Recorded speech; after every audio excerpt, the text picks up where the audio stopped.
Dr. Victor Kinjo, and it is my great pleasure to introduce the speaker today. Dr. Victor Kinjo is an Okinawan Brazilian artist and researcher. He holds PhD in social sciences and just finished his postdoctoral research in São Paulo University.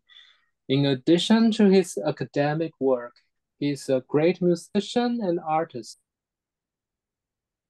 Cultura, Sustentabilidade, and Samoa Rural Arts Residency in Mogi das Cruzes in São Paulo. And I first met Victor at an artistic project organized by Taipei Performing Arts Center in Taiwan. And we both participated in this project as artists and soon discovered that we shared many similar backgrounds and common research interests. And I was so surprised when I learned that he also reads I Ching in Portuguese. Therefore, we ended up developing a performance project that uses the hexagrams in I Ching as music and dance notation. And what surprised me even more was that he now lives near the Chinese artist Chang Dai-chien's abandoned garden in Brazil. His recent artistic projects therefore focus on the ruins of this garden, continuing his research on ecological issues related to water and rivers in social, cultural, and artistic contexts. And I'm looking forward to his presentation today, which I believe must be inspiring. And now the floor is yours, Victor. Hi, Cheting. Hi, everyone. Well, first of all, thank you very much for this invitation. It's a great pleasure to be here with you, and also through the connection with Cheting, with also became a very good friend, and I mean we know that the knowledge is produced also by these connections, the human connections that we build during life. So I'm very glad to now connect with you even virtually for now. And yes, so I would like to can I share the presentation just a second? How do we do Sure, you this? can share. You can. It's open to you. Yeah, it works. Thank you. Uh,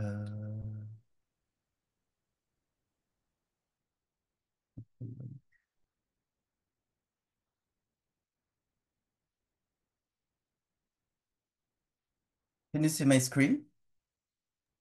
We can see it very clearly. Thank you. Great. Yeah. So, so today we're gonna talk and reflect about this history of the ruins of Chang Dai-chien's Eight Virtues Garden in Brazil.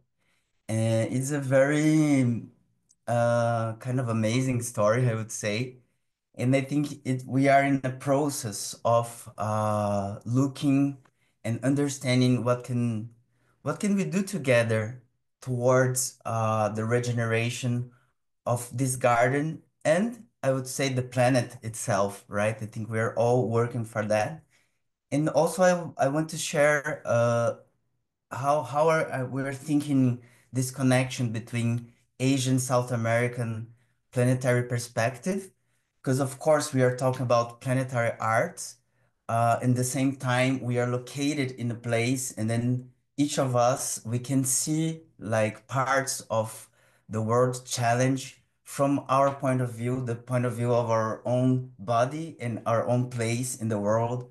So yeah, so I would like to start, well, here, Cheting already introduced me, so I'm gonna not gonna spend time at that.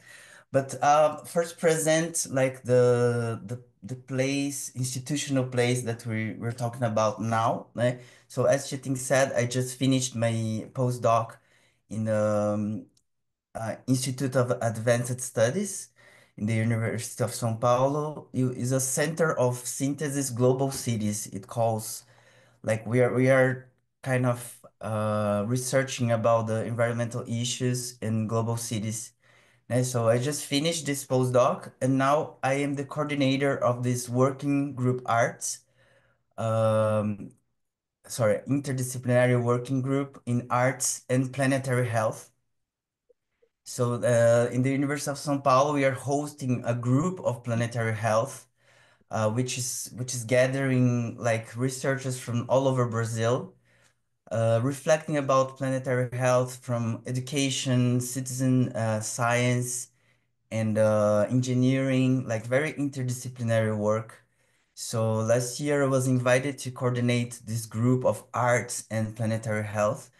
So it was very nice when I talked to Cheting last time, and he told me about your work and how, I mean, from different paths, we're kind of gathering in the same kind of reflection, né? And yeah, so and this group is part of a international alliance called the Planetary Health Alliance. And this one is like gathering more than 400 universities and NGOs and movements from all over the world, more than 80 countries. So, but we are still starting with the topic of arts and planetary health. We'll have a meeting in October, I think in Rotterdam. It's the annual meeting of Planetary Health Society. And I mean, it would be great if we in Europe, if we could meet also in this kind of situation. Yeah, I think the arts and the artists, we have very, very great contributions to the topic of planetary health and sustainability and regeneration. And yeah, and being together, we can do a lot, I believe. Yeah, and yes, so I would like to start with this question, Asian South American. This is because this was my identity crisis that brought me to the issue of planetary identity. And so, and in fact, this happened in France, because in 2004, I was an exchange student in the Université Lumière Lyon 2. So I lived in France for 1 year, and it was a very amazing experience, also in the identitary sense, because I mean, I'm an Okinawan Brazilian. Like my grandparents, the fourth grandparents are born in Okinawa, now part of Japan. And but I'm Brazilian. Like I'm born here. I speak very bad Japanese, but I mean I'm Brazilian. And then it was a hard time for me in France to explain how come I was Brazilian, né? So in the same time, it was when I started to reflect about this, in fact. And maybe I realized that no, but I'm also Japanese somehow. I'm also Okinawan somehow, né? And yeah, so I learned how to tell the story of Japanese immigration to Brazil in French.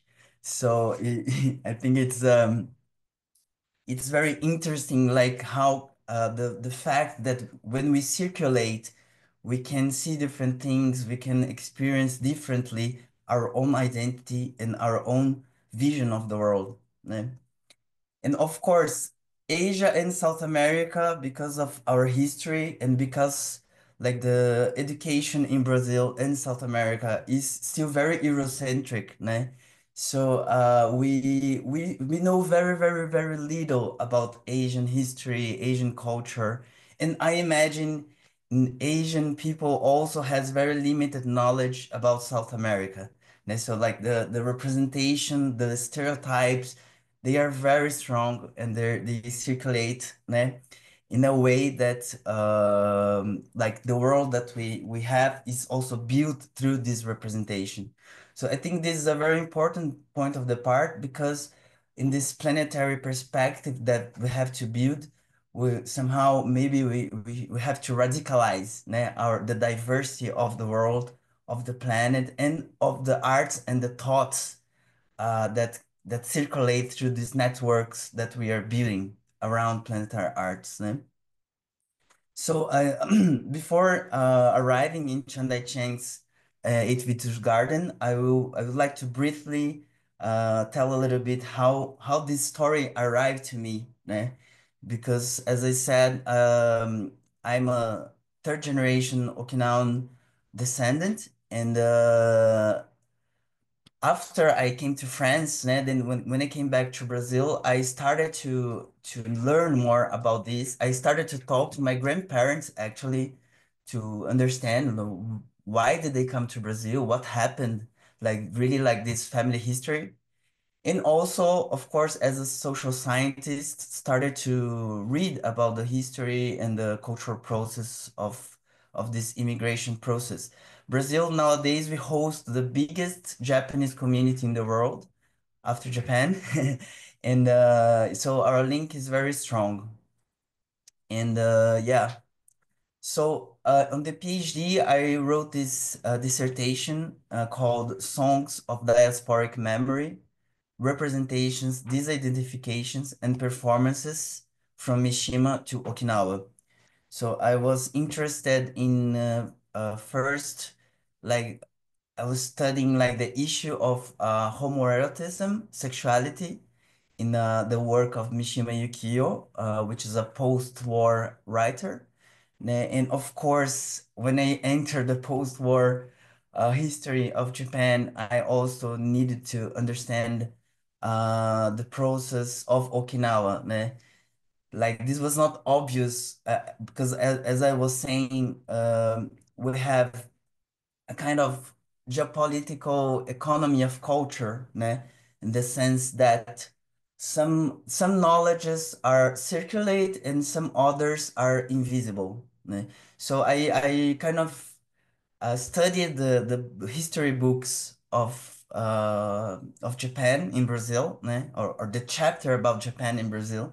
And there was nothing about Okinawa. There was nothing about like um, how the colonization also of the Ryukyu Islands was part of the diaspora somehow. And I mean, I had to go into the histories of Asia to understand my own like identity and situation, let's say like this.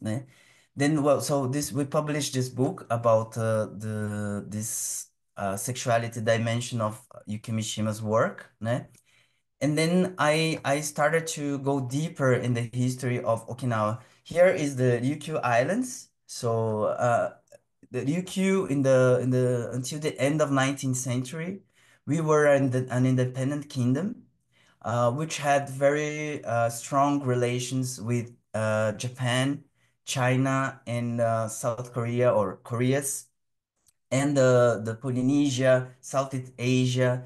So we were while Japan was closed to the world during the samurai era, Okinawa was like a trade meeting point, let's say like that. So in this place, different people were meeting, and Taiwan, like somehow when we see like this, the chain of islands, we can see is like there's a continuity between Taiwan and also Ryukyu Islands.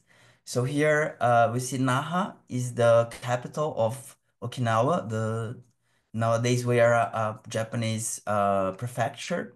So since the 19th century, the end of 19th century, we became a prefecture of Japan. And because of the crisis that the colonization created, then my great grandparents moved to Brazil, as well as many other Okinawans went to Latin America and Hawaii and places like this. So now we believe that we became we're looking to Asian history and also Japanese and Okinawan history from a diasporic perspective and from a South American perspective, let's say like that.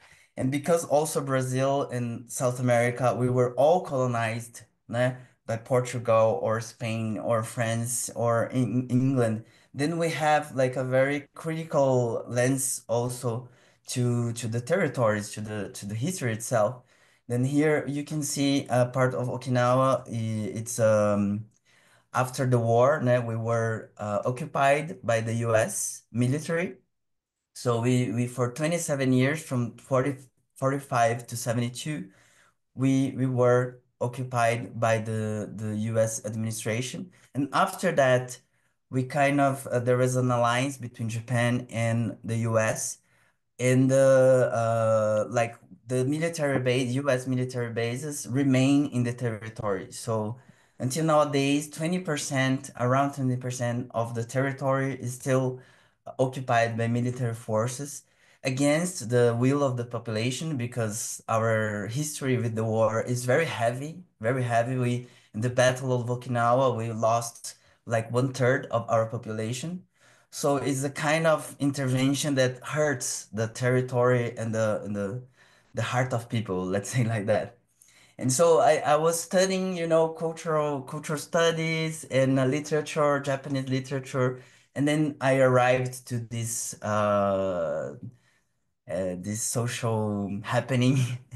And also in 2008, we were recognized as indigenous peoples of Asia, of Japan. So, Japanese government didn't recognize us yet, but like I kind of discovered I was an indigenous person when I was 30 years old, like making a PhD in social science. And this was very, very strong also to the identity, né? So in the end of the PhD, I was already making performance. I sing since I am a kid. So for me, the best way to express my identity was through music, through singing, and also in Okinawan culture, in like in other indigenous culture, singing is the way of transmitting knowledge and producing knowledge, and also with the ancestors. And so music became for me like the like my main way of expressing, let's say, these reflections. And also like in this thesis, I was defending the fact that, for example, our indigenous language, which is Uchinaguchi, this is a Okinawan song, we don't we it's disappearing, right, our language, but we never stopped singing in Uchinaguchi. And so like music and arts as a way of remaining and regenerating a language. And so there is this research that happened 10 years ago. Actually, this is 10 years ago. So I start to not get too long. So then I became like I really understood that singing it was my path. And I started also to melt Brazilian music with Okinawan music. Like this is a lot of about Brazil also, in the sense of what kind of nation also we are. And we have very strong representation of Brazil in the sense of the samba and the football and this kind of thing. And we are much more than that. And what kind of Asian contribution we can give to Brazilian culture too, né? So there is this way. So after this discovery of being an indigenous person, then we decided to move to the Atlantic forest. So I felt that beside the books, which we love, né, I also needed to step into the land. And I don't know, like what can the forest teach us, né? So we moved to this place. And we created this arts residency. It called Samauma. I can send later. I should have written, maybe it's written somewhere else. And so we built this place, inspired actually in the work of a theater director in Poland, a Polish director called Jerzy Grotowski. So Jerzy Grotowski, he had a very beautiful research work in ancient songs. So in 2014, we went to Pontedera in Italy, where his center was in the final version, let's say like that. And we started to research about like the power of these ancient songs. And so in this farm where we live now, in Mogi das Cruzes, we started to sing like every morning in this working space. And in front of this working space, there is a dam, né? And well, for that moment, we were just singing these songs and creating songs. It's a place also for dance and for performance, né? Mainly. And then Here just a little image of how when we arrived. This is the when we arrived there. So you can see there's kind of nothing around, and yeah. So we started to think, what if arts could help to recover this place also. So now this is now like 10 years later. So we could like somehow reforest this place as with the native Atlantic forest.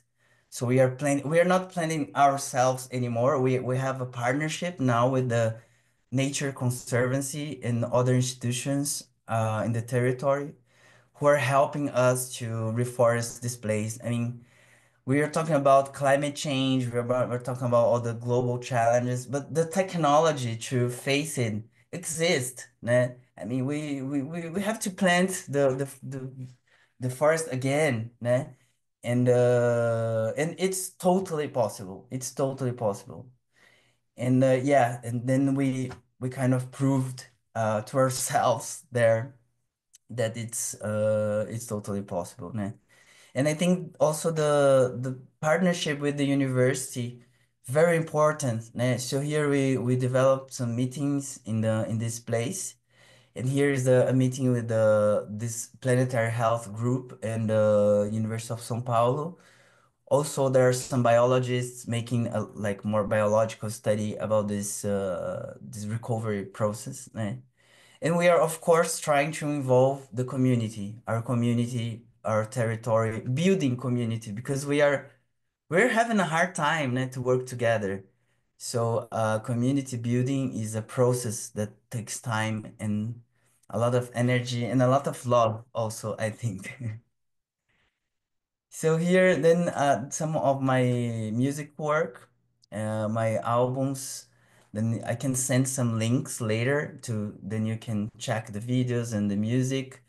As I said, I'm kind of melting Brazilian and Okinawan music. And this second album, 2022, it calls Terráqueos, which means earthlings. And so like the people of the earth, like how we're all brothers and sisters in this planet. Yeah. So, and in this farm, I also started to look at the waters. Né? I mean, you live in the forest, and the water falls from the sky and goes to the ground and runs in the rivers. The water's inside and outside us. So the more we sang in this forest, the more the waters appeared, and then that's why we started to develop a research on the waters, on the rivers. Here is the Chiete River in São Paulo. It's a 1,000-kilometer river, but it's very, very, very polluted. And yeah, and but not just polluted, but also a little bit forgotten. Like you know, and then yeah, so I in the postdoc, I started like this. This is a video, but I can send you the link later. I started this research on river revitalization in global cities, the challenges of São Paulo and international experiences. So I was studying public policies, water governance in different cities of the world, especially the Hudson River in New York, and also the Funan River in Chengdu in China. And yeah, I mean, trying to make also this possible for the Chiete River. I mean, even the La Seine and so many rivers in the world were very, very polluted, and now they kind of got a regenerated process, né? Which is also a never-ending process, né? To regenerate. Like in the Olympics, this was clear, né? In the La Seine, because it's much better, but it needs to be continuously getting better. And in this sense, it's not just a project; it's a process, né? And yeah, so then we made a expedition in the Chiete River. We traveled all over the river and making ethnography. So I'm working a lot with this kind of methods, né? Ethnography linked to arts-based action research. So in the same time that we are studying a situation or an experience, we are also actors. We are part of this process. Let's say like that. And then, yeah, this is the video clip I will send you later. This very fast, we organized a festival in the board of the polluted river, so we can cry together to the polluted waters. But this is what I think we should be doing. That we should be dropping tears in a polluted river, né? And we invited some artists to make this together, and of course, publishing some theoretical, methodological reflections on this. And yeah, so here is the when I was in New York City studying like the place of performance. So theoretically, I'm departing from performance studies and the power of performance, the power of the body in the space to create meaning, to transform things. And yeah, so here is one of the cases I studied about the Hudson River. I'm not gonna go deeper here. And the Funen River, which is a very amazing case because this was a polluted river in the 90s. And New York-based artist Betsy Damon, she made some performances in this river, and then she was invited to propose like a project to this place, to the city. So she proposed this park, which is a regenerative park. So it takes the polluted water and then regenerates through nature-based solutions and technologies, and then give it back as somehow clean water, so people can, including like enjoy this water. Né? Yeah, but then finally we arrived in our main topic today, which is the Eight Virtues Garden of Chang Dai-chien. So this is a real picture of of this place, and it's crazy because, as I said, we were singing in front of this dam. We were singing in our working space, and somehow and we were singing kind of ancient songs about waters, to the waters, né? The indigenous peoples, we not just the indigenous peoples, our all our ancestors, all of them, we always have sang to the waters and the rivers and the forests and the birds and the world, né? We still do actually. But anyway, like because of continuously we were doing this kind of every day, né? Then I think that the river and the water started to tell stories to us. And one of them was the story of the Chite River. And the other story is the story of Chang Dai-chien, Eight Virtues Garden. So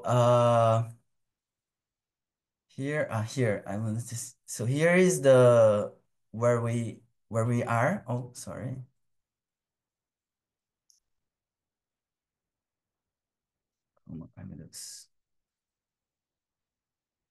So here is São Paulo, so the metropolitan region of São Paulo. We are a 20 million people city. And here is the Jundiaí River Dam. So what happened in the city is that like because the waters are polluted in the city, like the government, they come each time a little bit more far to get clean water. Né? And to do this, they create dams, water dam. But the water dams, they create impact in the local territory. So maybe to the people of the city, it didn't happen anything, but in the borders, in the rural areas, there is impact made by this kind of human intervention. So here we can see where is the Samauma rural residency, which is in one part of the dam, and one side, and the Eight Virtues Garden, Jardim das Oito Virtudes, which is in another part. So yeah, so the dam kind of created a like a hole between these two territories. Né? But let's talk about a little bit about Chang Dai-chien. Né? So I mean, I'm not a specialist in the same time of Chang Dai-chien, and here today in this meeting we have Fabiano Spike, who is the artist that made the statue. I'm gonna introduce this story, and also we have Marco Baena, who is a PhD candidate in the Institute of Arts of the São Paulo State University, and he is a specialist in the artwork of Chang Dai-chien. So I'm very glad he's here because later, if we have time, we can also talk about this. But Chang Dai-chien, as you know, né, is one of the main Chinese artists of history, and some people say he's the biggest of the 20th century. And in fact, nowadays, he is the third most valuable artist of the world. Né? First is Picasso, second is Basquiat, and third is Chang Dai-chien. So, and he, after 49, Chang Dai-chien moved to Hong Kong and India. He passed actually in these places until he arrived in Mendoza in Argentina. So he first moved to Argentina and he stayed there for more or less 2 years, but he had to leave because of several issues. And then because of a friend, he heard about this place called Taiaçupeba, né, which is in the São Paulo Metropolitan Region. And this was very cheap lands also. So he bought a farm and started to live in this place. I mean, he built this place. Né? He brought his family and he lived there for almost 20 years. And in this place, he painted many works. O livro, puxa. And had a very deep life in this place, which is also full of green, full of waters and everything. So yeah, but in the 70s, because of the construction of this dam, here is some of his painting, and of course he was always depicting a lot of nature in China or in Brazil or in the world, né? And sometimes he's painting Brazilian landscapes, but with the Chinese lens. And this is about planetary arts, I think, also, né? How the world looks like very beautiful everywhere, né? But as I was saying, so Chiang Dai-chien, he was living in this place when in the 70s, the dictatorial government, I don't know if you saw I'm Still Here from from a Brazilian movie now that is there. It's the same epoch, né? Same time. So I think at that time there was not a lot of environmental rules. So they kind of decided to build this dam, and this dam would flood the eight virtuous garden. And so Chiang Dai-chien decided to move with his family to California in the 70s and then to Taipei in 78 when he passed away. So here there is like the trailer of a movie of Wei Ming-zhang, which is a very recent movie launched in 2023. Wei Ming-zhang, she is a Chinese American movie maker and professor at the State University of San Francisco. And during 12 years, she traveled everywhere to follow the path of Chang Dai-chien. So it's a very beautiful movie, and I think it would be great if really if we have the chance in another situation to screen this movie. Like Wei Ming is a very good friend, and I think it would be really great because the movie tells all this journey, né? And she, of course, she came to Brazil. She filmed the garden, né?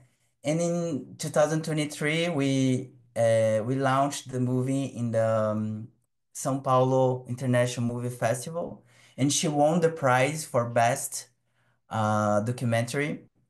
And then she now traveling everywhere with this movie and Chang Dai-chien's message, and this idea that she brings of the Eight Virtues Garden as a place of this ideal place, this utopic place of the cherry blossom, né, and a place of harmony and peace. So this is kind of a thesis of Wei Mingzhang. And in fact, even when Chang he moved to the other places, like California and Taipei, he also built paradisiac gardens in in his life and in his house, right? I have some pictures from Taipei. Maybe I can show you later. Well, anyway, so in the actually the announcement of the dam was in the 70s, but it was just in 89 when the dam was really built. So after the death of Chang Dai-chien, he is born in 1899 and he passed away in 1983. So in 89, the dam was built and it really destroyed his garden. And during 20 years, the garden was under the water. And it was, I mean, I think because of the climate change uh, effects, in 2014, we had a drought in São Paulo, so a water crisis. And so the ruins of this garden, it started to appear again. Yeah. So this is more or less when it also moved to this place.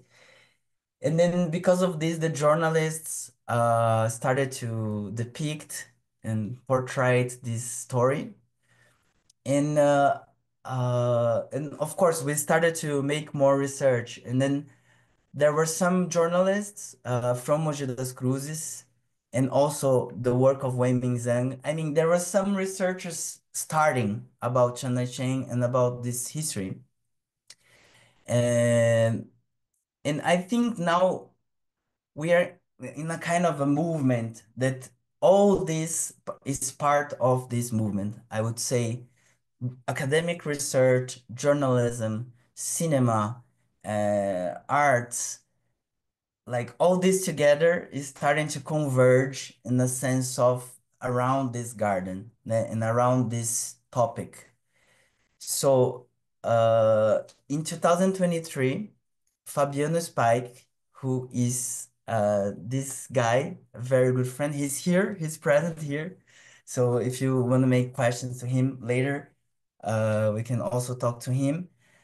Fabiano is a local artist in Taiaçupeba, and in 2020, during the pandemics, he heard about the story of Chang Dai-chien and started to walk around his house, the place he lives. He lives kind of very close to the garden. And then he found the ruins, the rocks, né, of this place. And he got very sad, of course, like dropping tears also. And then he understood that something needed to be done. That we could not just ignore like a project like this, like a place like this. So he during the year of 20, during more than 1 year, he worked in this statue. It's a 4 meter statue of Chang Dai-chien, and he made different tests for that. It's made by cement, and and then with his friends also, he installed this sculpture in the ruins of the garden.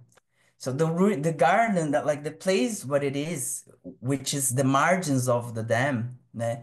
It's part of the São Paulo water governance, né? So there's a kind of autarky from the state of São Paulo.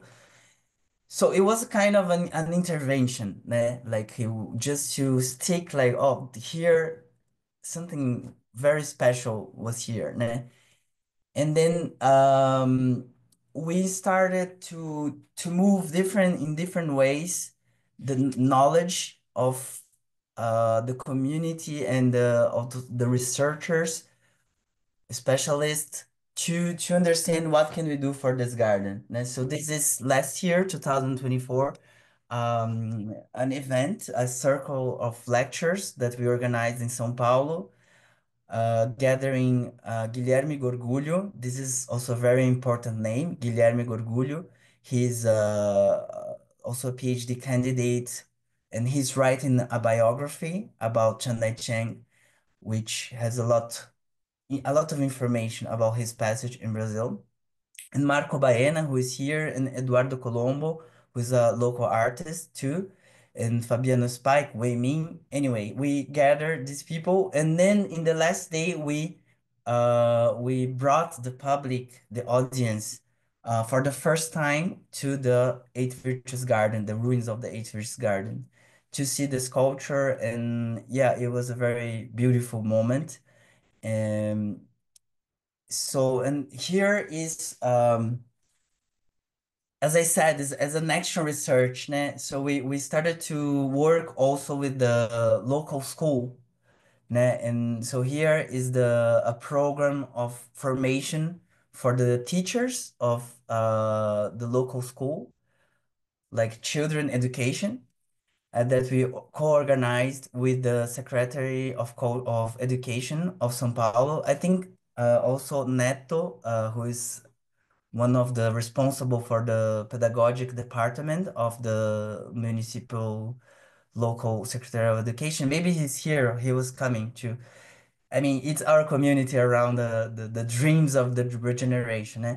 So we gave classes to the teachers to inform about the Chang Dai-chien's history and what happened to the garden and everything. And then we organize visits with the school children to the garden. And I mean, as I was saying in the beginning, we know very little about so many places in the world, and our worldview and the worldview of our children and our people is built through very, I would say, how can I say, hegemonic lenses, né? So we are all consuming the same kind of cultural products, and then this starts to build our vision of the world and our sense of identity. So when we bring the children to this place, which is it's their garden, in fact, and we tell the story, and in the same time, the story of this relation between China and Brazil, China and Asia and South America, we are trying to, let's say, feed um, like more diverse, more planetary culture. Let's say like that. Yeah. And here's also Spike receiving the children. And in here, like this is a work that like the children starts also to create arts from this experience. Né? So how did they experience the garden and all this story? Yeah. Yeah, and here, I mean, we can talk a lot more. Né? I want to listen to you also and your interests, and we can kind of spend more time dialoguing. Né? I just wanted to finish with this project that is my current project that I'm proposing to the Institute of Arts of São Paulo State University, which is about arts, territory, and planetary health. So how can we now somehow develop or systematize like a kind of methodology and continuing to work in these different fields?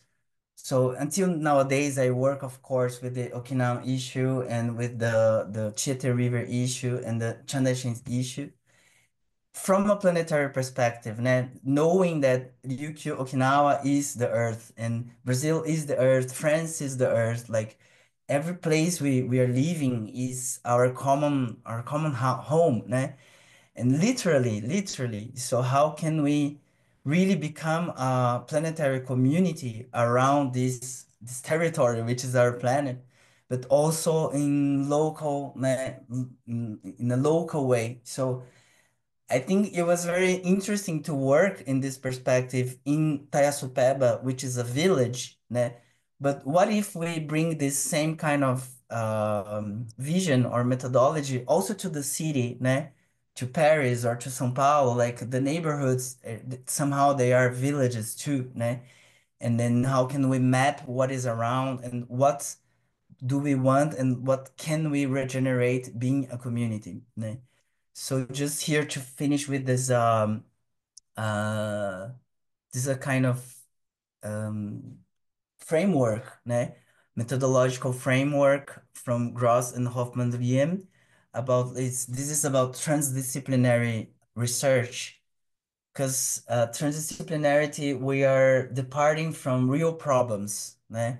Real problems of the world. So first is observation, né? Of course, and then surprise, which for me, like the Eight Virtues Garden was a surprise. It's something that I was studying the waters of São Paulo, and then this garden appeared. And then these two process of knowledge production about the place and in the same time articulation of interest in actors, I would say, above all, like who is also engaged in this same object, né?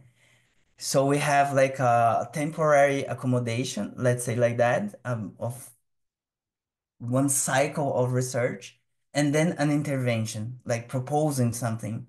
So, for example, like from the beginning of the research to a moment that we had then Spike with the statue, we had the Secretary of Culture, we had possibility to, oh, what if we join all this and give a step? Né? And then the system starts comes to the beginning again because then we have a new situation and what kind of intervention we can do now, né? So we've been doing a lot of and regarding to the garden, we've been doing a lot of research and also advocacy, né? So we've been meeting with the local secretary and also the state and even the federal government. We had the opportunity to meet the Minister of Culture in Brazil and to report this story, né? And we believe that things happen very fast. Like if you come to the garden today, and this is a very, it's an invitation that I would like to make to all of you. Like, please, if you have the opportunity to come to Brazil and to visit this place, is a very beautiful experience and also a way for us to strengthen, né, our connections, né, I would say. Yeah, and so this current research, also departing from the Declaration of São Paulo about planetary health. This is a declaration from 2021, and they are inviting us, the artists, to engage in planetary health.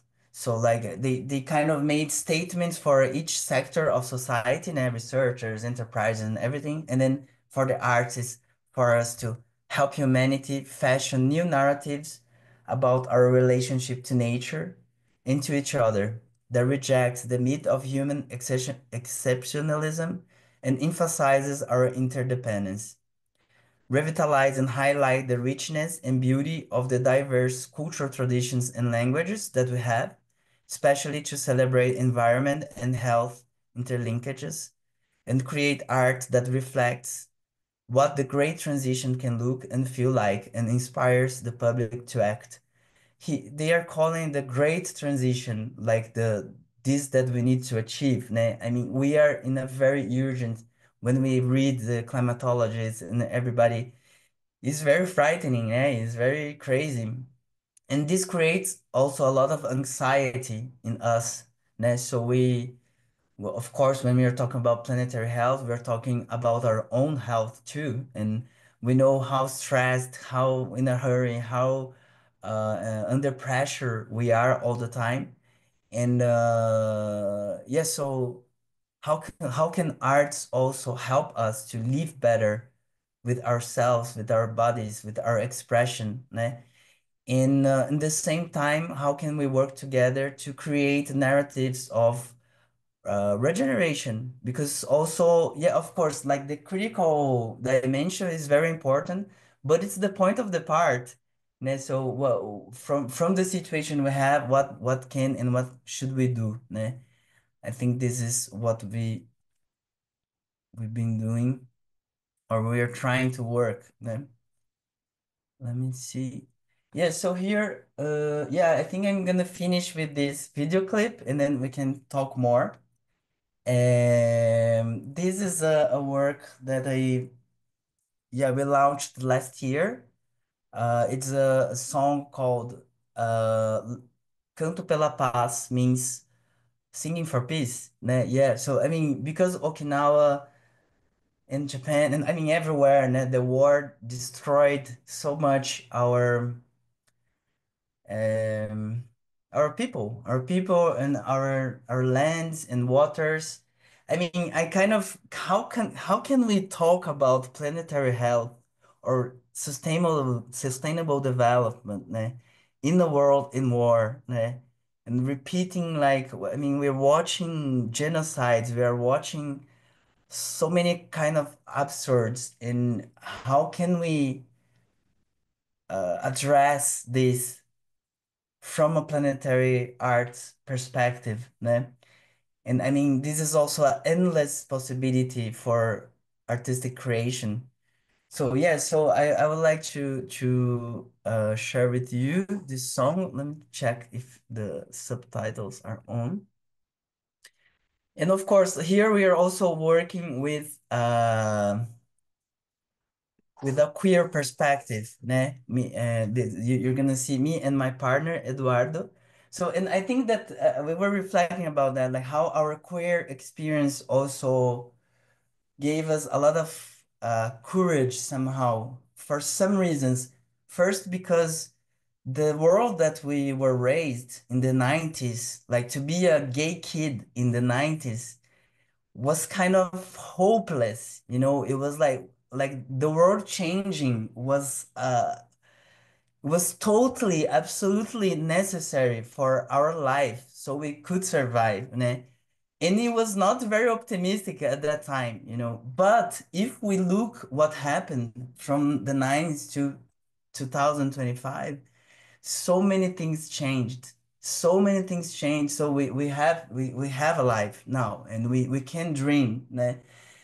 And I think this is a empirical sociological evidence and proof that the world changes. I always say also about the European Union, né? Because when we were in the like 100 years ago, né? Like this meeting was impossible. We were all in war against each other, né? And maybe like if somebody would talk about European Union during the Second World War, this would be like a totally absurd, né? And what happened? Like we could create an European Union which has a lot of challenges, but a lot of beauty and a lot of very powerful experience of friendship, of exchange, of planetary friendship, né? And alliance. So yeah, so this is the song. Let me put the play here. Can you listen to the song, the sound? Oh, there's no sound yet.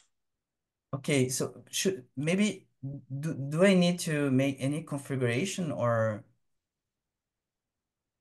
Let me try again.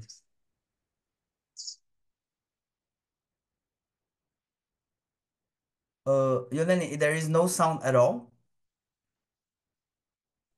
Can't hear anything.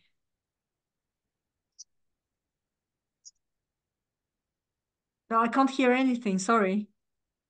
Okay, so I can try to maybe there's a kind of configuration, or I can send the link up, but I don't have the. Oh no, I can send through here, right? Through the chat. I think this will be like better quality also if each one can watch. You can send it also through the chat, you know? Yeah. Where are you now? Oh, here.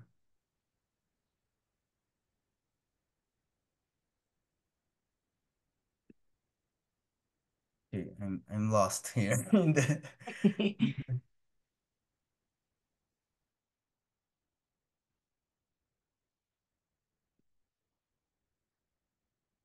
here chat. Up or down your screen. Oh yeah, this You, would you be have good. seen share the screen. On the side of share the screen, you should have a chat. Yeah, I can see it. Let me just grab the right link.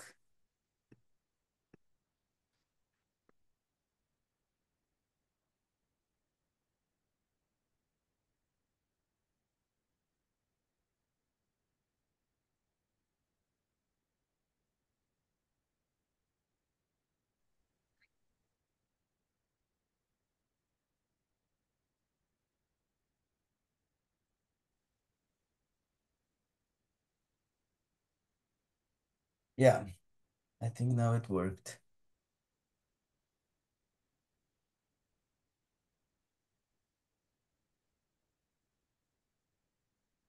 But it didn't start yet. Yeah, no, I think maybe if you all could Okay, watch it in the we copy, we use your link very well. yeah, in the Thank you. YouTube. I think the quality will be better also. Sure. And then I mean we can be back in 4 minutes. Okay, let's do that. Yeah, so we can finish with arts, né? With music.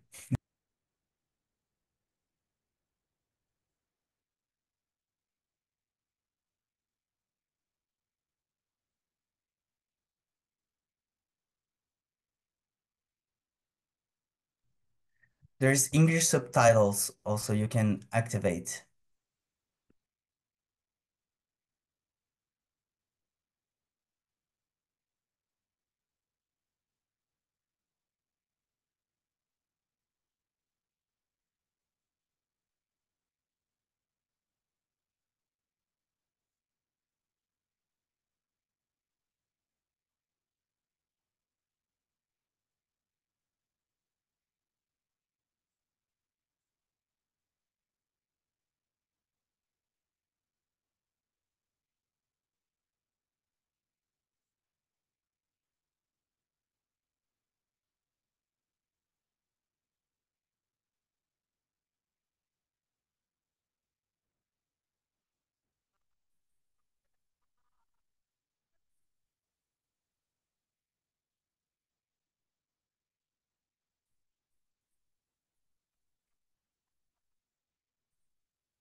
I think can we come back? Sorry, I Yes, think of you're course you the can. video. Yes. So this is the video clip of the Singing for Peace, Canto pela Paz. Let's get along. And well, I wanted to finish this first part of the talk and our meeting. Yeah, saying that I think one of the challenges that we had, as we said, is how to imagine a better world, how can we, through the arts, like call this world and create this world through the arts itself, but also with the communities and the actions through advocacy, through transformation that arts can bring. Also, because of our meeting, I watched the previous sessions of Planetary Arts, the ones that are online, and I think it's very interesting. And it arrived like about the Jardin Planétaire, né, of Clément, and how this is linked. I didn't know. I have to say that I knew him through you, and also there's a researcher in our group who just translated one of his books to Portuguese. So I thought it was very, and then of course I read and saw some videos about him and how all this is so connected, né? In the sense of the philosophical dimension of the garden and of gardening, and this, and also like let's say the place of this gardening, which is this beautiful planet that we live. I think Chang Dai-chien has a very, very powerful contribution to this discussion also because he was a planetary artist. Né? He was Chinese, but he was a planetary artist in the sense that he built in Brazil or in California or in Taipei, the same kind of peach blossom dream, né? That that he was already doing in his painting, né? Yeah, and finally, yeah, I think that we have a lot of work to do together if you want, if we can, né?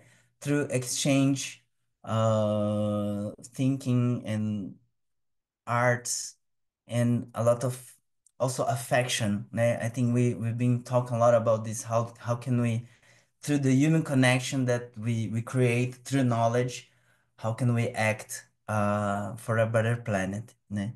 So I thank you very much, all of you, for your time, your attention, and yeah. So please I want to listen to you and also we can dialogue. As I said, I think there is Spike and Marco Baena who is also in this meeting, so you can address questions to them too. Oh, many thanks. Really, many thanks, dear Victor. Maybe can you stop the sharing of your screen so that we can Oh, see you sorry. better? Yeah. And if your friends want to interfere, want to speak, of course, they're really welcome. I will have many questions, but I don't want to be the only one to ask. So about this garden that you have discovered finally, this garden of Chang Dai-chien, is there anything that can be seen now, or is it, or did the water come back in the dam, or since 2023? And what is visible? Only ruins of stones, or is there anything? The structure of the garden, is it visible, or is there anything left of Chang Dai-chien except, I mean, besides the spot of this garden, which is already something wonderful. So Mhm. I would have many questions. Thank you again. Thank you. Thank you. Yes, what we have in the garden nowadays, because it changed seasonally, right? So during the summer is more it's more full of water, and then during the winter it became more dry. So what we have nowadays, besides the statue, because the statue is in a place where the pavilions of the garden, and but they were all destroyed through the construction of the dam. I mean, when they made the dam, they kind of destroyed the houses, you know. So there, like when we talk about the garden, we're talking about the terrain where he was living, né? So besides the garden itself, there were like a house and the place where he was doing the painting. I think this is one of the topic of Marco. Marco, if you wanna, se você quiser falar alguma coisa, você chama aqui, tá? And also um, like some trees that were cut and things like this. There's the stones, the rocks of Chang Dai-chien. He was cultivating bonsai, right? So that all this remained there. So I think maybe one of the most impressive is the house itself, because the house was made by little stones, you know, the walls. And then nowadays you still can see these parts of this construction there, right? So now we are because of also the statue, we are working with the municipals, the city hall government to make this place like recognized by the Council of the Patrimony, Patrimônio, yeah. Like, so if it's protected by the by this organization, or not organization, this council, né? Then we can maybe work in the direction of, like, I think what we are dreaming now is like to create a park of the ruins of Eight Virtues Garden, né? So this is demanding some kind of articulation with the state government, with everyone. And also a very strong work of research in the sense of how can we present this place the most with accuracy, né? And Fabiano Spike is working a lot on that. I mean, he lives in front, so he knows every corner of the garden, né? Yeah, but it's we can visit like these ruins, really. I understand. Well, what is also very interesting in what you said is that we see the importance of water. And during last session, Professor Gong Jun and his colleagues have shown us several examples of dams which have changed completely the lives of the people living around. And here you give us the example of a dam which changed, of course, the life of Chang Dai-chien, but also now changes your lives and maybe a part of Brazilian life. So taking a non-human centered point of view, your discover makes the water speak again, as you said, as you explained to us. So, well, I don't want to speak too long, but I would like other participants to also ask questions, or is there anyone who wants to speak, or Yeah, sorry, just a comment about what you just said, because really, like, there is this village called Taiaçupeba, which is where is the garden, né? And this place was very affected, you know, like through the dam. I mean, not just the garden, as you said, but the village itself. So now we are understanding the impact, first of all, because at first you don't make this connection, eh? And how can we depart from the garden regeneration to somehow benefit this community again, you know? So rebuild the self-esteem, rebuild the identity of the village, departing from a regeneration process through arts, né? Yeah, so just this comment. Sorry, please, if someone has a question, I'll be glad. Thank you. This point is very important. Yeah, and what I was speaking about, Professor Gong Zhuojun's examples and Huang Qingyi and his colleagues, they have it was in Taiwan and in Hawaii as well. So the importance of water is all over the world, all over the planet, of course. Yeah. Yolaine, I don't know if it's my computer, but your sound is very low for me. I don't know if someone will speak, it will be the same volume or. Sorry, maybe I didn't put the volume high enough. Sorry. Is it better now? No, it's still not. But it's okay. I can listen to you. I can listen to you. Has anyone a question or a comment, please? Hi, I do have a question. Can you hear me? Yes. Hi, Camille. Thank you very much for your presentation and all your input. It was really wonderful. And my question is that at some point you were talking about your methodology. You were saying you were using ethnography methodology and art action process at the same time. And I think that's very interesting, but I would like maybe to have a bit more input of how do you do, or how does that work for you? What's your process between those two things, if I may say? Yeah, that would be Great. Thank you for the question. Yeah, thank you. Well, I think what ethnography gives to us, and in this sense is somehow similar to artistic process, is the kind of presence that we build when we are doing ethnography, right? Mm-hmm. I always remember about Baudelaire, also like le flâneur, né?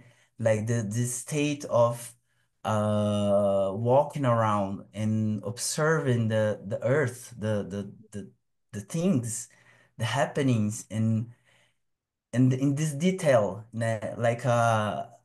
Like in this sense, very really in a scientific way, né? In the sense that the science always is also born from observation, né? Even the biologists and like the hard scientists, it's observation. So as social scientists or humanists, we can use ethnography in this practicing this kind of attention. So maybe you see details in the reality you are ethnographing. Né? So maybe a difference between in the anthropological sense is because we are doing ethnography of non-humans also. So in my research, I was calling ethnography of the rivers or water ethnography. Like, I mean, I was looking to the waters. Where are the waters here? Oh, the waters are polluted here. Oh, this water is connected to the other water, which is there in my region, you know? So like the possibility of listening to this entity, né, of the voice of the water. Literally sometimes, né, in the like I didn't go deeper in this approach, but it's the ecomusicology, né? So like the sounds of nature, the sounds of the river, and what kind of not information, what kind of input and what kind of experience we receive through this contact, this deep contact of listening, né? And then I think the action research is, as I said, is like understanding that we are part and we are not, I mean, we are part of all this, né? And I think arts was for many years undervalued in the interdisciplinary field of environmental studies, of interdisciplinary discussions in general. You know, I've been working with interdisciplinary groups for a long time now, and I think just now we are understanding the power of arts. Now, usually, like the artist, okay, very good, thank you. But no, like as a tool of transformation, as a tool of community building, of social and personal engagement, né? It's very powerful. So I think also when I talk about methodology and when we talk about transdisciplinarity, like each research will ask for a very specific tools or the tools that, I mean, who is the researcher, né? Oh, the researcher is a painter also. I mean, each one of us has our own ways also of knowing and expressing. So yeah, so I used ethnography because I'm also a sociologist and I was trained also in this, but also data collection, like quantitative data. Né? We also use this to understand the water governance of São Paulo. Né? Yeah, so this would be my message, like a transdisciplinarity, which I think is a very beautiful approach, and departing with the connection with the researcher, from the researcher to the thing that he's studying, you know. Yeah. Okay. Yeah, thank you And very much. Thank you. That helps. It's very interesting. My other question, because you talk about the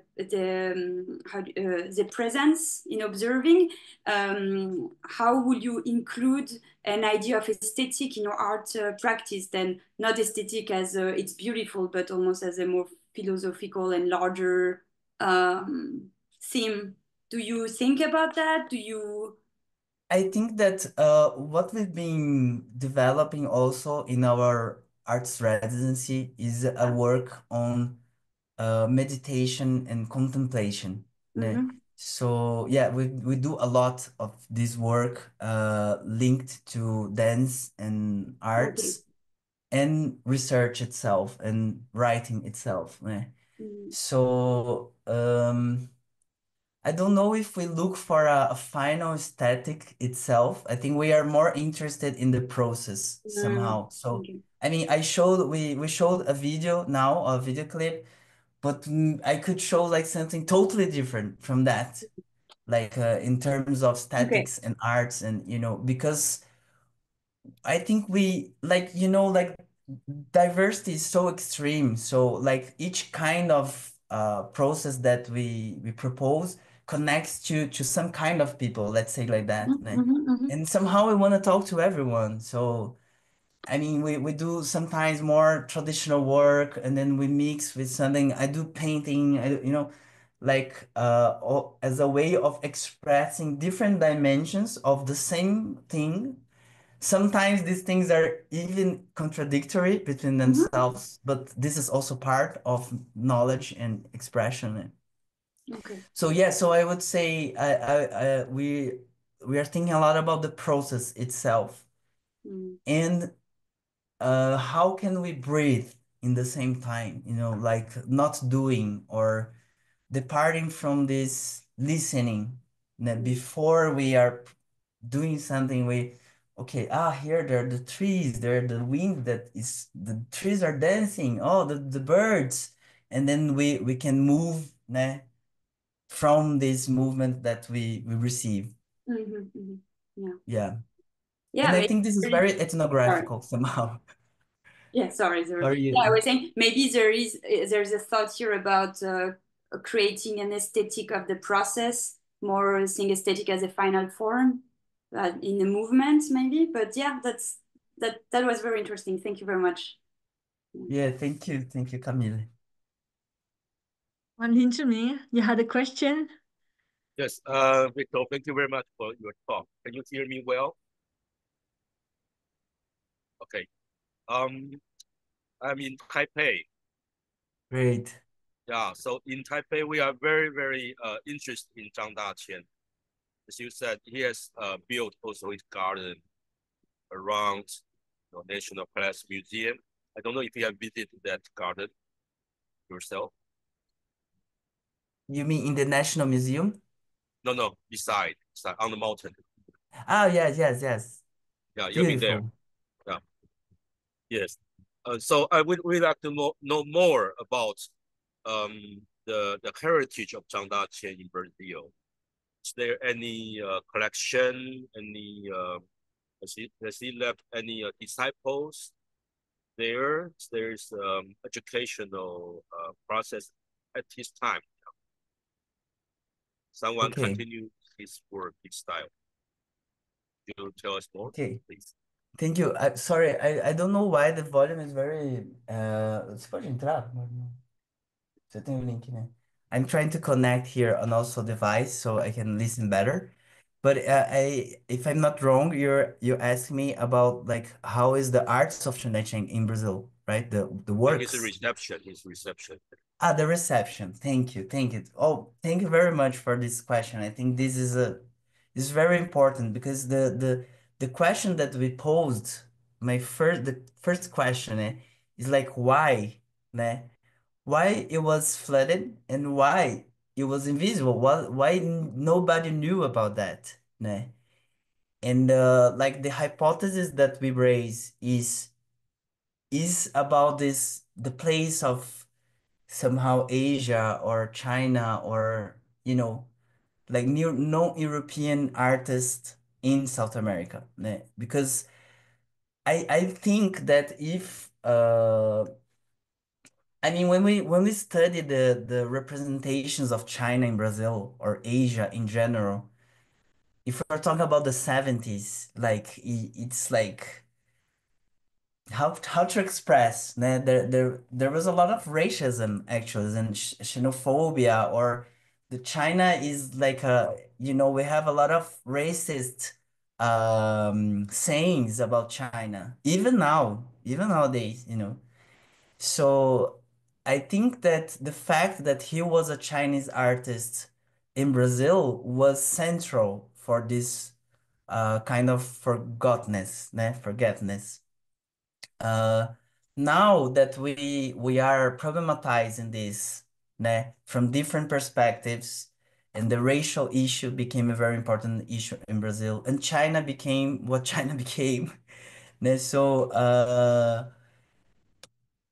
things are changing, né? And then Chiang Dai-chien's this rediscovery, which is very recent, as I said, is still very, very recent. I would say like 2 years that we are in a new chapter of this history, né?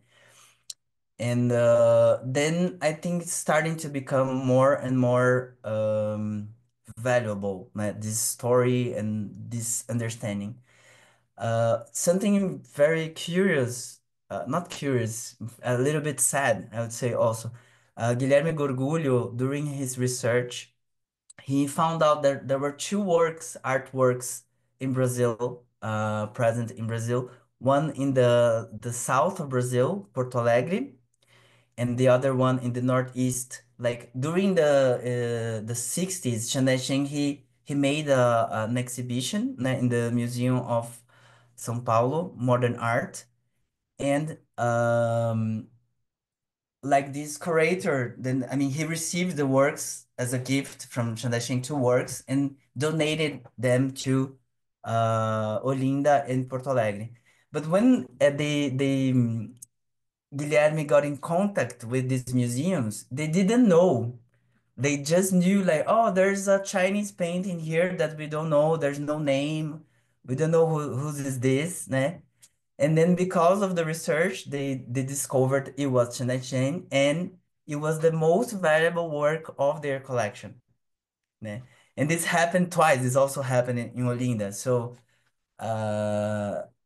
I think, Professor Lin, that we are in the process also now to enrich the reception of Chiang Dai-chien in Brazil and around the world, I think. Yeah, Okay, please. thank you very much. Yeah.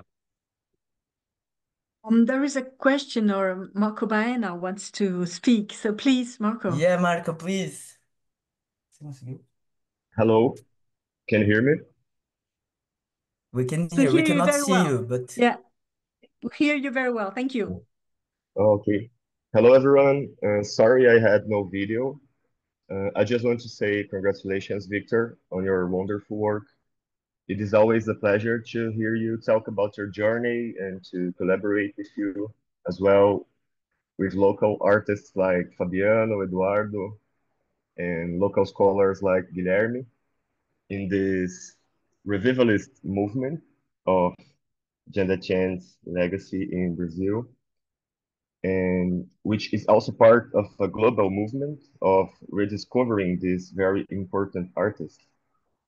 You mentioned it, Wei-Min Zhang's Of Color and Ink documentary, which is of great importance. And it's so nice to bring together multiple disciplinary perspectives for these studies. I have no doubt that environmental perspective is particularly significant in this context and surely engages in dialogue with art history. The study of Chang Dai-chien's work and legacy is of great importance for the writing of a global art history, and especially, in my opinion, for a critical review of Brazilian art history within a broader multicultural framework that presents Brazil art and culture beyond stereotypes, as Victor already pointed.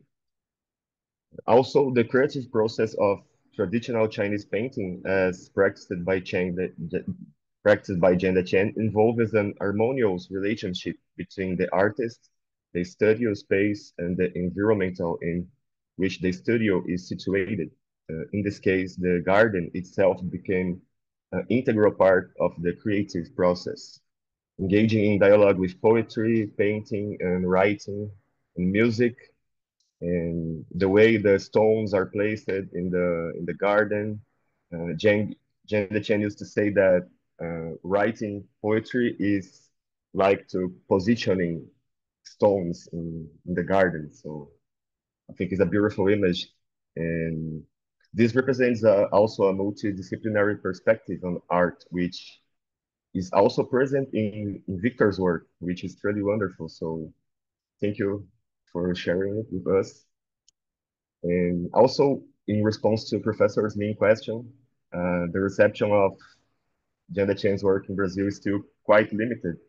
And there have been just a few exhibitions of his work here since he left the country in the 70s. There were no individual exhibition of Chang Dai-chien. There, as Victor said, there are only two paintings of Chang Dai-chien on Brazilian museums. However, he left disciples in Brazil, which is a very important part of his passage on Brazil, and had a significant impact on the Chinese community. One of Chang Dai-chien's disciples, Mrs. Shen Jie, which is also known as Judy Shen, remains very active in promoting Chang Dai-chien's work, and she appears on Wei-Min Zhang's documentary, and she is a very special artist, and which also needs to be more known in Brazil. So gradually we are working to ensure that Chang Dai-chien become more widely known and appreciated in our country. So thank you for the opportunity to speak a little bit. Thank you very much, Marco. There are three persons want to ask questions. First, Eliane Beaufils, and then Johanna Liu, and then Xie Jieting. So, Eliane, please. Yes, well, thank you very much for this webinar and for this talk. It was very, well, inspiring and impressive in conjoining, well, research, arts, and action. So congratulations. I'm located sort of as a performance studies scholar. So I just want to ask one question. I would have some more, but time is to spare. So the question is, you already made out of the garden a sort of ecovention that in this starting of community building, which I found wonderful. And I asked myself how you started to transmit, what sort of forms of transmission you chose, considering first the teachers And then the children, I suppose you made several kinds of visit or storytelling. And so this would interest me very much. And you also mentioned that you would, of course, like to go on with this work in community building. And well, if you could tell us what you would like to do, what would be your wishes, how could the people take part? How do you imagine inviting the people, the inhabitants, to take part in this sort of, well, historical and aesthetic and ecological story building? Great, thank you. Oops. Thank you. Are you listening to me? Great, thank you. Well, thank you for the question, Eliane, and thank you, Marcos, for your talk. Please come back if you want at any time. Well, I think because we are working as a community, really, I think my work, my place in this history was more a work of articulation and somehow cultural production, I would say. Né? So we fundraised for uh, some kind of project, and then I could share these resources with the community so they can dedicate also time to the project. It was not a lot, it was not ideal, but we know how the economic dimension of arts is central, is fundamental. Né? As an economist, because my first undergraduate was in economics, like I think that this is a dimension that we usually don't speak about that when we're talking about arts, but it's totally fundamental for arts production and for community building. Né? So the first step that we gave was to map what was around. Né? What do we have here? And we had an association, a community association that was also abandoned. It was existing formally, but with no activities. So what we did is and this association, they were running a community radio in the past. So what we did, first step was to revitalize the radio. Né? So we fundraised, we built a board directors from the community, and we put the radio back on air. Né?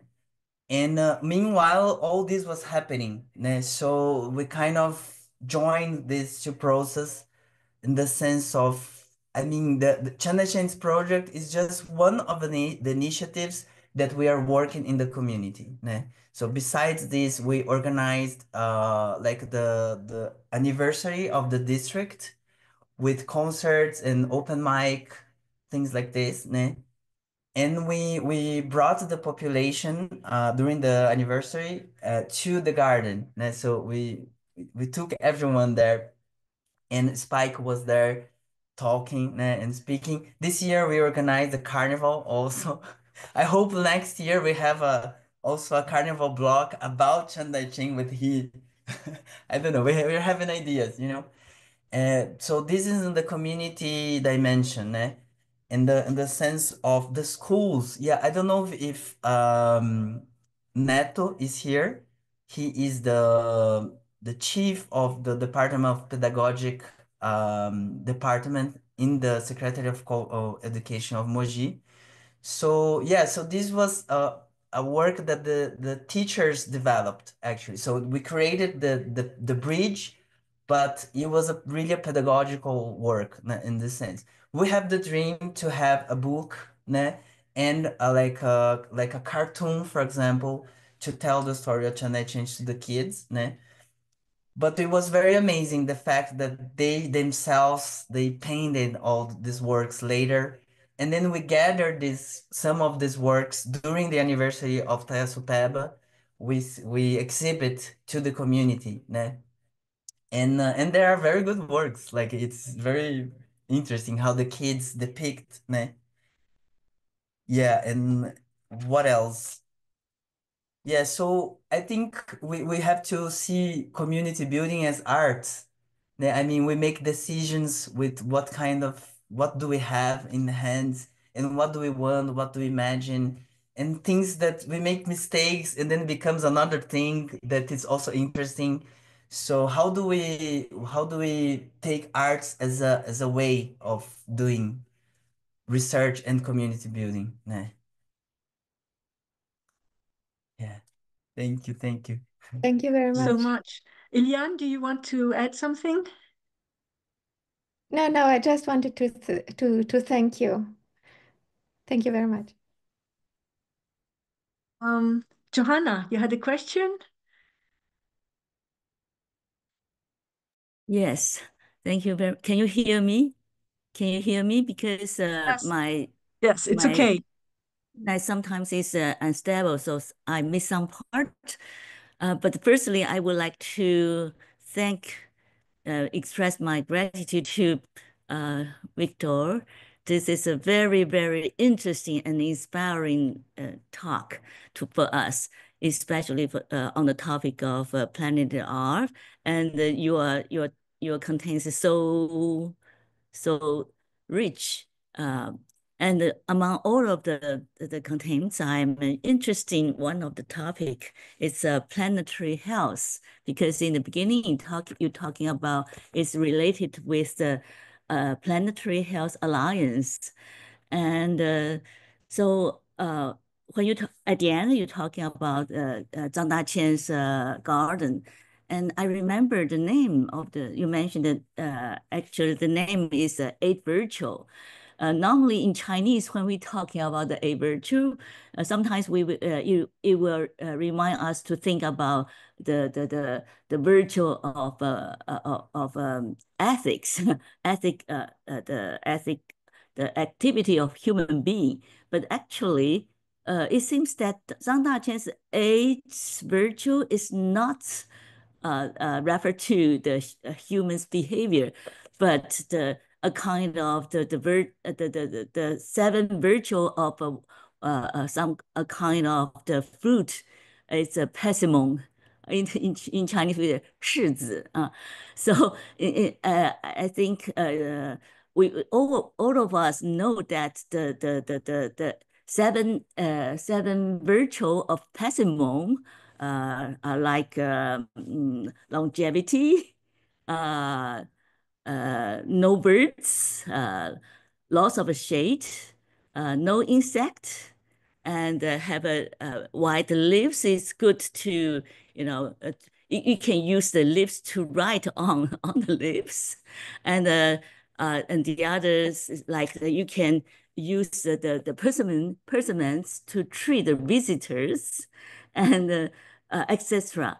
And he himself at another one is he said that you can use the leaf boiling in the hot water, then it could be a very good medicine to cure the stomach ache. It seems that the eighth virtue. So I'm wondering whether this kind of the wisdom of the Chinese medicine from the fruit tree still in your plant. I mean the Planetary Health Alliance. I'm wondering what kind you have mentioned that it's you have you give us a figure that beginning with the system, and there is a many steps. For example, you're talking about observation, surprise, etc. Actually, I'm wondering what is there any special significance of each step? What you have mentioned, the methodology of to use in the planetary health, whether it is useful for the garden. That's I don't know whether my question is clear or not. It's Yeah, okay. Oh, meu Deus. I think you're raising a very important and powerful question because I mean, apparently, as I was saying, like art is like so innocent somehow, né? But if we when we relate to planetary health, né? Because the planetary health is a field that is being born also from public health and doctors and nursing, né? And then arts arrived a little bit like, oh, how can we help to communicate and things like this? But as you said, when we are talking about Chang Dai-chien's gardening, we are talking about philosophy, né? We are talking about also the power of the plants, which is a different approach to medicine, science, medical science, né? Somehow. So this work that we are opening is very recent. So I'm also very happy to be here, and I invite you all, né, for us to think about this together, actually. And I mean, in Brazil, because also the indigenous traditions, like we are also questioning like how can other traditional medical knowledge can help planetary health in an individual, personal, and planetary dimension, né? But when you're talking about the method itself, I think we have to develop yet. How can we also lend like somehow this methodology or develop really in also in the sense of health studies, né? And things like this. And and yes, the eight virtues, né, of the garden, the persimmon and the tree, like how can we like the virtues of non-humans elements, né? And how can they help and teach us to be here in this planet again in a better way, né? Yeah, so I don't know if I answered, but I mean it's a reflection together, né? Please, if you Thank wanna you. add Thank you so something. much. Thank you so much. I think your lecture inspired me to think that question. I think we still can keep going on to work on these topics. Yeah. Thank you very much. Thank you. Thanks to all of you. And Xie Jieting had wanted to ask a question or to have a comment, maybe? Yes, I have a comment. Thank you. Maybe can you hear me? It's really very nice to see you here, Victor. And thank you for the presentation. And I just want to add a few comments. I find because I think you are a musician, so and for me, you are also a dancer. I mean, at least to me. So I think what you do is actually very performative. And I think when you mention arts, I think performing arts is very, very actually powerful. I mean, in a sense that it gathers people and it is something you do and not something you just see as an observer. And I think it's very important to deal with these ecological issues. And so, I mean, your presentation just reminds me that maybe art is something that we do. It's not something we see. I mean, only, and and since it is also about Chang Dai-chien's garden, and so it makes me think of what the garden is in Chinese philosophy and aesthetics. And I think, of course, some garden is always about gardening. And so for me, gardening is also something you do, and it is a place where human meets nature, and maybe in this sense, it is not only something you do, it is something you live. And I think all of you must know, I mean, what garden means. I mean, in Chinese, I mean, philosophy and aesthetics. So I think it is really very interesting. I mean, to see what you try to do, I mean, based on these ruins of Chang Dai-chien's garden. And Chang Dai-chien is also a very important artist and famous for a lot of landscape paintings. So I think overall, I mean, maybe, I mean, your presentation just make me think that maybe we can deal with some serious ecological issue, environmental problems, beginning, I mean, with gardening, maybe. I mean, in many different ways or many different aspects. Okay, that's all. Thank you very much.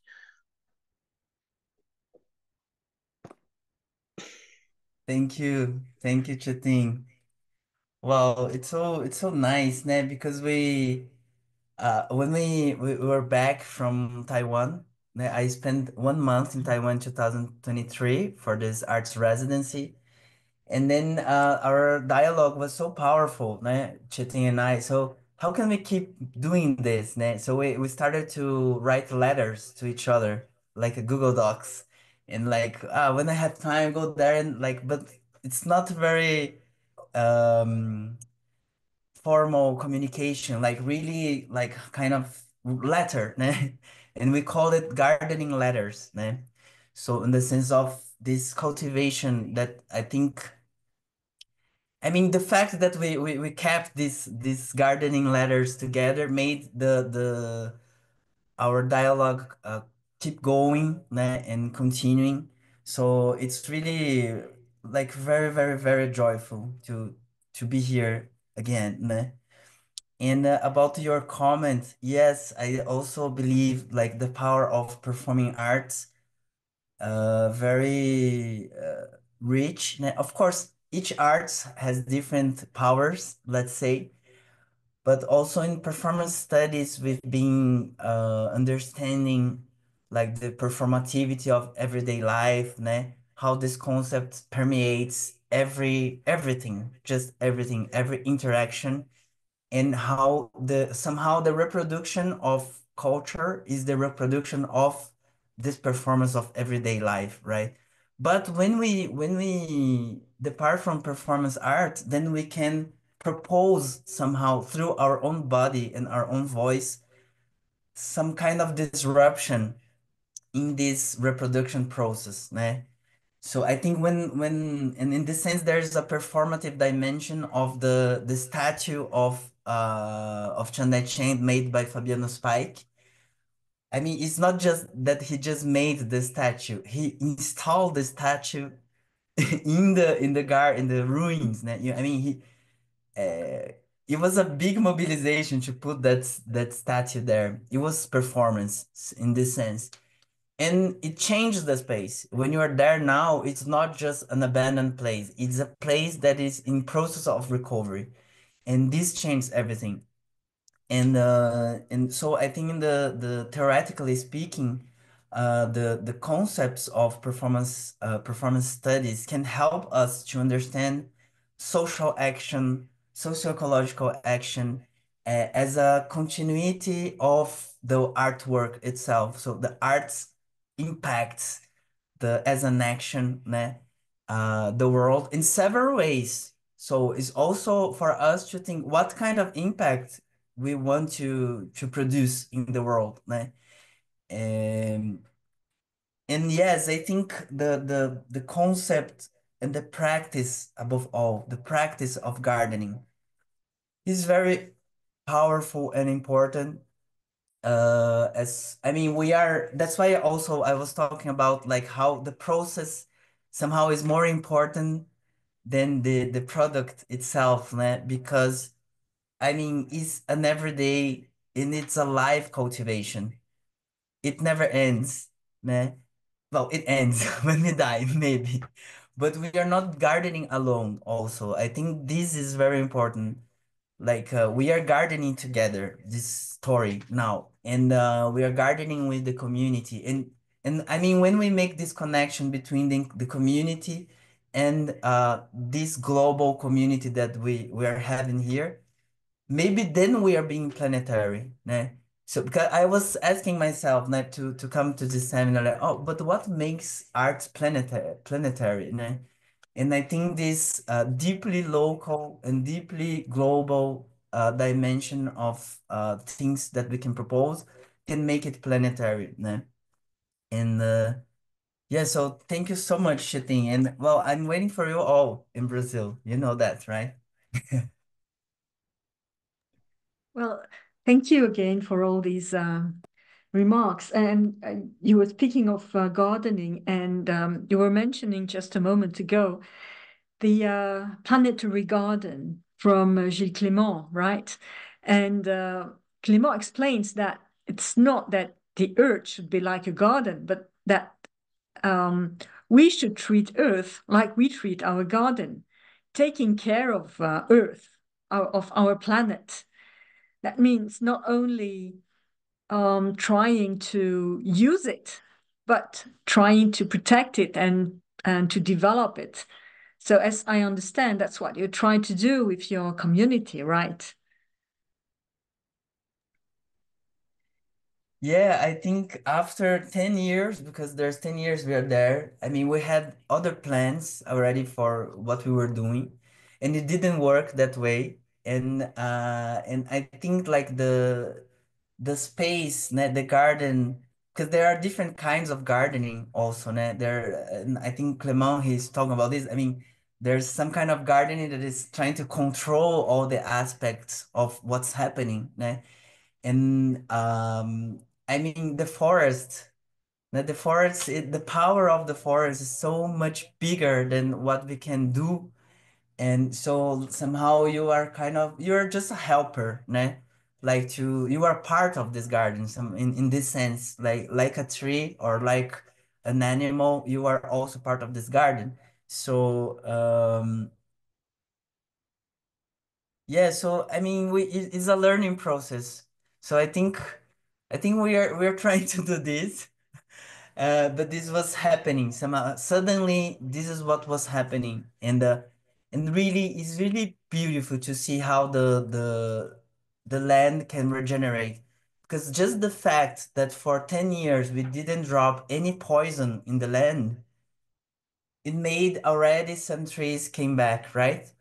And then what we're doing now with the TNC and other partners is just to enrich this biodiversity. So we are planting some species, native species that were not born alone. So we're making this forest more biodiverse. And yeah, but it's not enough, né? This is the problem. The problem is that okay, but the river is too polluted, and then like how can we plant forests also in the city? Né? And then yeah, it's a never-ending gardening. It's not easy gardening, but it's beautiful also. It feels very alive, I would say. Yeah. Thank you so much, Victor. Um, uh, is there anyone who wants to add a comment or to ask a question? We have only 3 minutes left. So I don't know, does Spike want to speak or maybe Marco Buena again, or some of your friends who have participated in the community, or